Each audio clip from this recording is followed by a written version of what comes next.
तो आज से हम नवोदय क्लास में पहली क्लास स्टार्ट करेंगे। इसमें बेसिक चीजें हम जो नंबर सिस्टम है उसके बारे में पढ़ेंगे। इसको हिंदी में करेंगे हम संख्या पद्धति। इसमें से देखा जाता है अमूमन एक क्वेश्चन तो पूछा ही जाता है, एक दो तीन ऐसे क्वेश्चंस रहते हैं और चांसेस रहते हैं, हाई प्रोबेबिलिटी है कि इस चैप्टर से कुछ क्वेश्चन पूछे जाए। तो इसको हम प्रैक्टिस करेंगे। सबसे पहले देखते हैं नंबर सिस्टम में क्या क्या चीजें हमें इंपॉर्टेंट है जो कि जानना चाहिए। सबसे पहले देखिए प्राकृतिक संख्या। प्राकृतिक संख्याएं, इसको हम इंग्लिश में कहते हैं नेचुरल नंबर।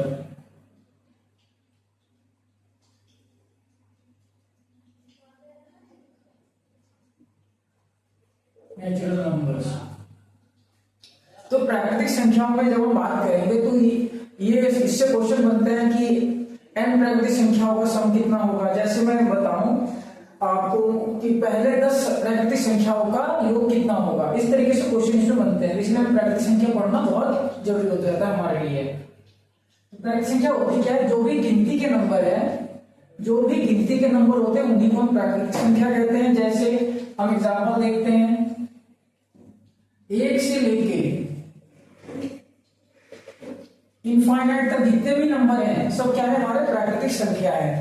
इसमें मैंने कहा क्वेश्चन कैसे बनेंगे कि प्रथम 10 प्राकृतिक संख्याओं का सम कितना होगा, फिर ऐसे अलग अलग तरह के वो पूछता है वो। ठीक है, तो इसको हम फॉर्मूले से देख लेंगे बाद में किस तरीके के क्वेश्चन आएंगे। पहले चीजों को पहले समझ लेते हैं, फिर उसके बाद हमें एक चीज और पढ़नी है, इसमें पूर्ण संख्या। पूर्ण संख्या है, पूर्ण संख्या क्या होती है? इसे कहते हैं इसमें होल नंबर। इसमें अगर प्राकृतिक संख्याओं में अगर हम जीरो को ऐड कर देते हैं, इंक्लूड कर देते हैं, तो हमारा बन जाता है पूर्ण संख्या। और पूर्ण संख्या से भी क्वेश्चन बन सकता है, तो हमें यह ध्यान रखना है पूर्ण संख्या में अगर हम जीरो ऐड कर देंगे। एग्जांपल देख लेते हैं। इसको अगर डिनोट करने की बात करें तो एन से दिखाते हैं प्राकृतिक संख्याओं को और पूर्ण संख्याओं को डब्ल्यू से दिखाते हैं। ये हो जाएगा आपका 0, 1, 2, 3, 4 एंड सो ऑन, मतलब अनंत तक ये चला जाएगा। इसमें आपको कोई डाउट नहीं होना चाहिए। इसके बाद जो अगला हमारा टॉपिक है वो है सम संख्या,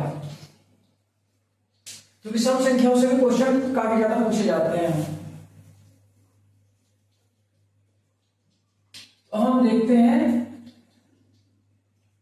सम संख्याएं। सम संख्या वे संख्याएं हैं जो 2 से डिवाइड हो जाती हैं। इसका मतलब अगर हम देखें एग्जाम्पल के तौर पे, तो 2 से डिवाइड हो जाता है तो एक सम संख्या है। ऐसी 4, 6 इस तरीके से हम अंत तक चले जाएंगे। जो भी नंबर हमारे आएंगे वो सम संख्या आ जाएंगे जो 2 से डिवाइड होती है। इसके बाद एक टॉपिक और है विषम संख्या। विषम संख्याएं। विषम संख्या कौन सी संख्या होती है? जो 2 से डिवाइड नहीं होती है, यानी सम संख्या को अगर हम छोड़ दे तो बाकी जो भी नंबर बचते हैं वो विषम संख्या हो जाएगी। जैसे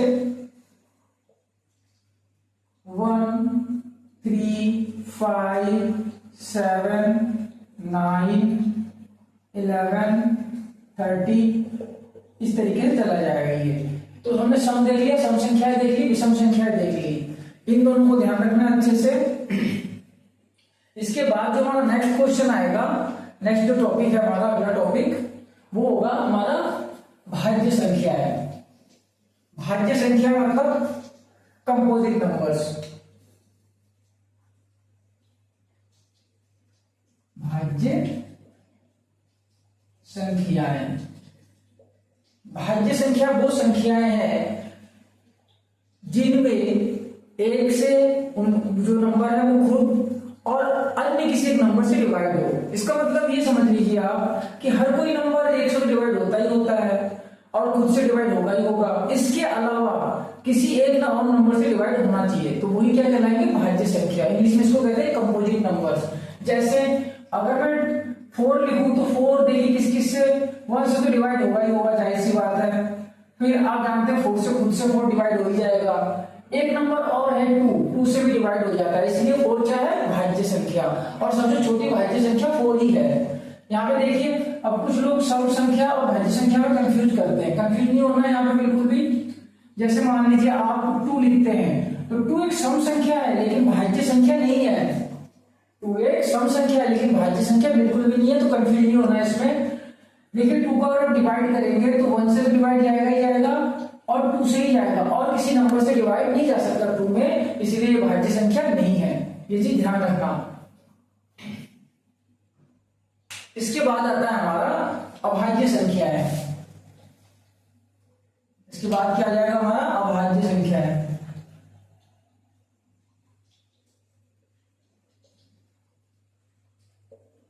अभाज्य संख्या है। अभाज्य संख्या वो संख्याएं हैं जो केवल 1 से और खुद से डिवाइड होते हैं, इन ऐसे नंबरों को हम क्या कहते हैं अभाज्य संख्या। लेकिन इसमें एक चीज ध्यान रखना, 1 से 1 को हम नहीं लेते। क्यों? क्योंकि 1 से ट्राई करते हैं, हम हर नंबर को डिवाइड कर रहे हैं, इसलिए 1 नहीं लेंगे, क्योंकि 1 से डिवाइड हर किसी में चला जाता है, इसलिए 1 को नहीं लेंगे। तो इसका अगर हम एग्जाम्पल देखें तो सबसे पहले जो छोटा अभाज्य संख्या वो क्या है 2, फिर 3, लेकिन 3 में भी किसी का नहीं जाता है, इसको प्राइम नंबर बोलते हैं, इसमें ध्यान रखना आप। फिर 5, 7, 11, 13, इस तरीके से हम निकाल सकते हैं। और एक चीज हमेशा ध्यान रखना, जो अभाज्य संख्या है वो 100 तक हमें याद होनी चाहिए, तभी जाके हम वहां पर कम टाइम में कोशिश कर पाएंगे। अगर हमें 100 तक याद नहीं है, क्योंकि जो अमूमन क्वेश्चन नवोदय में पूछे जा रहे हैं वो पूछे जाते हैं कि 2 अंकों की सबसे बड़ी सम संख्या और विषम संख्या, इस तरीके से वो क्वेश्चन को घुमा के पूछता है। जैसे अभी क्वेश्चन देखेंगे हम, उसमें देखिए वो पूछेगा इस तरीके से वो क्वेश्चन, तो ये हमारे 100 तक याद होनी चाहिए, अभाज्य संख्या 100 तक याद होनी चाहिए। और एक पॉइंट इसमें नोट कर लीजिएगा आप लोग कि 2 क्या है, इकलौता एक ऐसा अभाज्य संख्या है जो कि सम संख्या है। ठीक है, 2 क्या है, एकमात्र सम संख्या जो कि अभाज्य है। यहां पर ध्यान रखना, बाकी जितने भी अभाज्य संख्या आएंगे वो कभी भी सम संख्या नहीं हो सकती, ये चीज आपको ध्यान रखना अच्छे से। अब आगे बढ़ते हैं यहाँ पे, तो देखते हैं ये जो टॉपिक हमने अभी तक देख ली, इसमें से कैसे क्वेश्चन बनते हैं उसके ऊपर थोड़ा सा डिस्कस करते हैं हम लोग। तो देखिए सबसे पहले क्वेश्चन क्या पूछता है, सबसे पहला जो क्वेश्चन आपका आएगा इसमें वो आएगा 2 अंकों की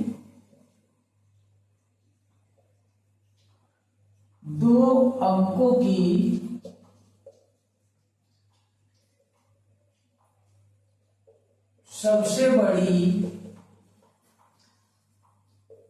अभाज्य संख्या तथा सबसे छोटी विषम अभाज्य संख्या का योग है। ऐसे करके क्वेश्चन आपको दे देगा और उसके बाद आपको 4 ऑप्शन दे देगा। यहां पे मान लीजिए उसने दे दिया आपको 100, बी ऑप्शन में दे देगा आपको 101, सी में दे दिया आपको 99 और डी में दे देगा आपको 102। मिलता है बहुत ही नजदीक क्लोज ऑप्शन देगा ताकि बच्चा कंफ्यूज भी होता है ये ऐसे ऑप्शन देख के।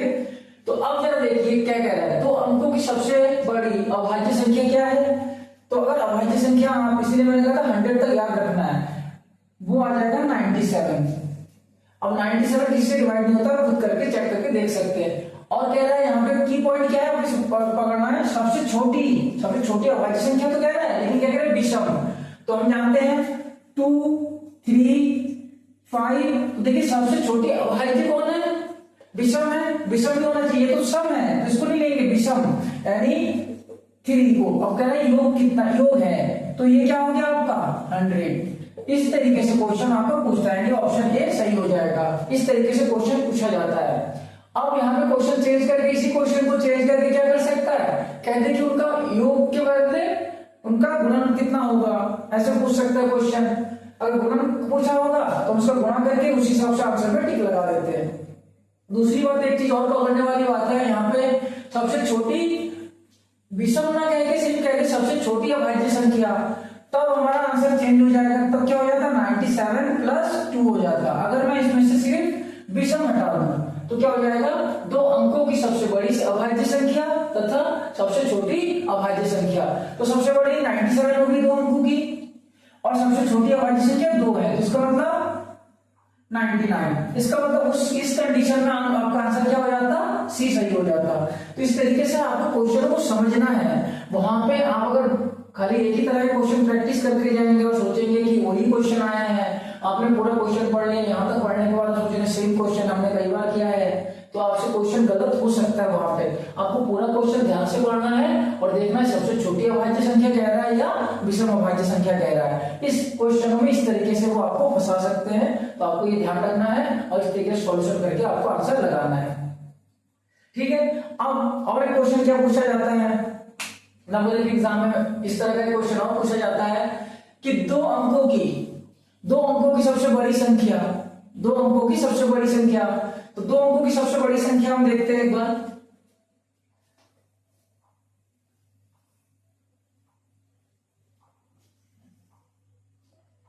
दो अंकों की सबसे बड़ी संख्या क्या हो जाएगी, 99। अब वो क्या आएगा, दो अंकों की सबसे बड़ी संख्या और 5 अंकों की सबसे छोटी संख्या, 5 अंकों की सबसे छोटी संख्या का योग कितना होगा। तो 5 अंकों की सबसे छोटी संख्या क्या हो जाएगा हमारे पास, ये हो गया 5 अंकों की सबसे छोटी संख्या। अब इन दोनों का योग पूछ रहा है, तो हमें कुछ नहीं करना है, इनको योग करके इसका आंसर लिख देना है। ये सबसे इजी क्वेश्चन में माना जाता है नवोदय में। ये जरूरी नहीं हर बार आएगा, लेकिन ये क्वेश्चन भी पूछे जाते हैं, ये ध्यान रखना है। कई बार वो योग के रूप में पूछता है, कई बार वो अंतर के बारे में पूछता है कि दोनों में कितने का अंतर है। कई बार तो इतने आसान क्वेश्चन पूछा है उसने, जैसे मान लीजिए 5 अंकों की सबसे बड़ी संख्या, 5 अंकों की सबसे बड़ी संख्या पूछा है उसने।